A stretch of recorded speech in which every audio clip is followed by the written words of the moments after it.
बिस्मिल्लाहिर्रहमानिर्रहीम। अस्सलाम वालेकुम व्यूअर्स, की हाल उम्मीद है सारे ठीक होंगे। अल्लाह ताला सारिਆਂ ਨੂੰ ਆਪਣੇ ਘਰਾਂ 'ਚ ਖੁਸ਼ ਰੱਖੇ, ਆਬਾਦ ਰੱਖੇ, ਆਮੀਨ ਸੁਮਾ ਆਮੀਨ। ਜਿੱਤੇ व्यूअर्स ਅੱਜ ਤੁਹਾਡੇ ਲਈ ਬਹੁਤ ਹੀ ਵਧੀਆ ਰੈਸਿਪੀ ਲੈ ਕੇ ਆਏ ਹਾਂ। ਇਹਦੇ ਵਿੱਚ ਸਿਰਫ ਇੱਕ ਹੀ ਮਸਾਲਾ ਜਾਏਗਾ ਤੇ ਜ਼ਬਰਦਸਤ ਜਿਹਾ ਜਿਹੜਾ ਵਾ ਤੁਹਾਡੀ ਰੈਸਿਪੀ ਤਿਆਰ ਹੋ ਜਾਏਗੀ, ਜਿਹੜੀ ਕਿ ਤੁਹਾਡੇ ਘਰਦਿਆਂ ਨੂੰ ਸਭ ਨੂੰ ਪਸੰਦ ਆਏਗੀ। ਮਹਿਮਾਨ ਆਣ ਤੇ ਤੁਸੀਂ ਮਹਿਮਾਨਾਂ ਵਾਸਤੇ ਵੀ ਇਹਨੂੰ ਬਣਾ ਸਕਦੇ ਹੋ। ਬਹੁਤ ਹੀ ਆਸਾਨ ਰੈਸਿਪੀ ਹੈ ਔਰ ਇਹ ईद उल अज़हा ਤੇ ਤਕਰੀਬਨ ਹਰ ਘਰ ਦੇ ਵਿੱਚ ਬਣਦੀ ਹੈ। ਤੇ ਇਹਦੇ ਵਿੱਚ ਕੁਝ ਲੋਕ ਘੀ ਜਾਂ ਤੇਲ ਵਗੈਰਾ ਪਾਉਂਦੇ ਆ, ਲੇਕਿਨ ਆਪਾਂ ਉਹ ਵੀ ਨਹੀਂ ਪਾਣਾ। ਤੁਹਾਨੂੰ ਦੱਸਦੇ ਹਾਂ ਕਿ ਘੀ ਤੇ ਤੇਲ ਤੁਸੀਂ ਨਹੀਂ ਪਾਣਾ ਤੇ ਫਿਰ ਵੀ ਉਸ ਤੋਂ ਬਗੈਰ ਵੀ ਇਹ ਕਿੰਨੀ ਮਜ਼ੇ ਦੀ ਕਿਸ ਤਰੀਕੇ ਦੇ ਨਾਲ ਬਣੇਗੀ। ਚਲੋ ਇਹਦੇ ਲਈ ਤੁਹਾਨੂੰ ਵੀਡੀਓ ਨੂੰ ਫੁੱਲ ਦੇਖਣਾ ਪਏਗਾ।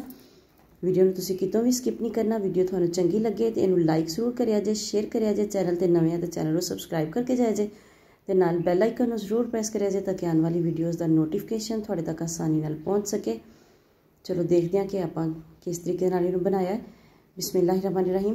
इतने मैं 4 किलो लिया वा बकरे का गोश्त, 4 किलो मटन अच्छे तरीके दे नाल धो लिया वा। बहुत अच्छे तरीके दे नाल वॉश करना तुसी सिरका ते नमक वगैरह पा के।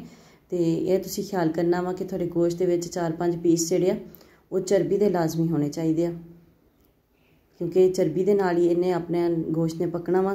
ते इहदे विच 1.5 चम्मच लसन अदरक का पेस्ट शामिल कर दिता वा ताकि गोश्त की जिहड़ी एक स्मैल होंदी है खास जी वो ख़त्म हो जाए। ये नाल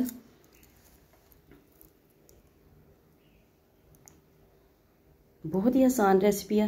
तुसी इहनूं चलदे फिरदे बना सकते हो। बस बना के तुसी इहनूं रख देना वा पा के सारियां चीज़ां ते इन्हें आपे पकते रहना। 5-10 मिनट लगणगे। कुकर च बनाओगे तो 3 वड्डियां इलायचियां पा दित्तियां खोल के ते छोटे छोटे 2-3 पीस दालचीनी दे पा दित्ते ते 1 गिलास इहदे विच आपां पानी दा शामिल करांगे। 1.5 चम्मच नमक दा शामिल कीता वा ते पानी का सिर्फ 1 गिलास शामिल करांगे। एक तो भी थोड़ा पाओगे तो भी चलेगा। बिस्मिल्लाहिर्रहमानिर्रहीम। पानी शामिल कर दिता वा। गोश्त नूं तुसीं ये ख्याल करना वा धो के ते उस तो बाद जाली ते रख देना ताकि सारा उहदे विच जिहड़ा एक्सट्रा खून वगैरह वो सारा निकल जाए। ते इहनूं मिक्स कर दांगे। ते इहनूं इस रेसिपी नूं लोग वैसे जे देगची वगैरह दे विच या पतीले च बनाते हैं तो फिर इहनूं ढक्कन ला के उहनूं आटा लगा के साइडां ते उहनूं दम दिंदे आ काफ़ी देर तक। तो कुकर हैगा वा तो अपने कोल ते इहदी आपां नूं जरूरत नहीं। जे तुहाडे कोल कुकर नहीं है तो फिर तुसीं इहनूं देगची या पतीले वगैरह दे विच बना सकदे हो। बिल्कुल हल्की अग ते तुसीं रख देना वा। तो फिर जे तुसीं उहदे विच बनाना वा देगची ते पतीले वगैरह विच, ते तुहानूं पानी जिहड़ा थोड़ा ज़्यादा पाना पवेगा।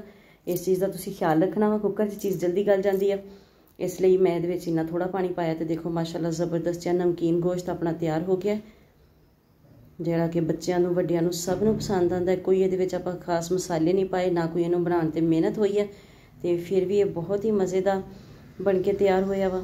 ਤੇ ਇਹਦੇ ਵਿੱਚ ਜਿਹੜਾ ਚਰਬੀ ਦਾ ਜਿਹੜਾ ਪਿਘਲ ਕੇ ਉਸ ਤੋਂ ਬਾਅਦ ਜਿਹੜਾ ਚਰਬੀ ਜਿਹੜਾ ਬਚਦਾ ਨਾ, ਜਿਸ ਤਰ੍ਹਾਂ ਘੀ ਬਣ ਗਿਆ ਆਇਲ ਜਿਹਾ, ਉਹਨੂੰ ਸਾਰਿਆਂ ਨੂੰ ਤੁਸੀਂ ਜ਼ਾਇਆ ਨਹੀਂ ਕਰਨਾ। ਉਹਨੂੰ ਤੁਸੀਂ ਸੰਭਾਲ ਲੈਣਾ ਵਾ। ਫਿਰ ਤੁਸੀਂ ਕੋਈ ਆਪਦੀ ਸਬਜ਼ੀ ਜਾਂ ਕੋਈ ਚਾਵਲ ਵਗੈਰਾ ਪਕਾਓ ਤੇ ਉਹਦੇ ਵਿੱਚ ਤੁਸੀਂ ਉਹਨੂੰ ਪਾ ਸਕਦੇ ਹੋ। ਬਹੁਤ ਹੀ ਮਜ਼ੇ ਦੇ ਲੱਗਣਗੇ, ਬਹੁਤ ਹੀ ਟੇਸਟੀ ਲੱਗਣਗੇ, ਸਭ ਨੂੰ ਪਸੰਦ ਆਣਗੇ। गोश्त का टेस्ट आएगा उन्होंने भी।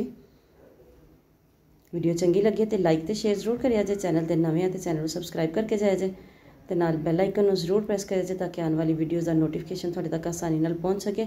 सिर्फ 7 तो 8 मिनट वेट लाइए तो माशाल्लाह इन्ना ज़बरदस्त गोश्त गलिया वा कि हड्डियाँ भी गलदियाँ वा। मिलते हैं नैक्सट वीडियो। अल्लाह हाफिज़।